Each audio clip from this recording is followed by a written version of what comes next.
Quick feeding lang tayo mga kap ng ating mga feed. Si Hydra nagtago lang nung binagsakan ko siya ng raw meat. Next na bigyan natin ay si Ignis. Bigyan natin siya ng malaking slice of meat. Kinain niya naman agad yung karne. At sa tingin ko siya yung pinakamatao sa mga alaga kong feed.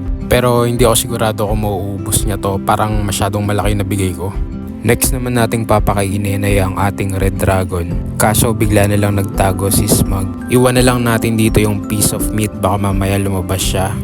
At ang pinakahuling papakainin natin ay ang ating yellow leg na subs pinipes. Pero ganun din, hindi niya rin pinansin yung karne. Pagbalik natin, ayan, kinakain na ni Hydra yung karne na iniwan natin kanina. At si Ignis, grabe, naubos niya yung karne kanina. Ayan, nagugroom na lang siya ngayon.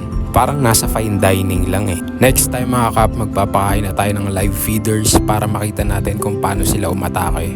Tingnan nyo, parang gutom pa rin sa Ignis, naghanap pa rin siya ng makakain niya. Napaka-voracious eater nito, nakakatakot kapag nakawala.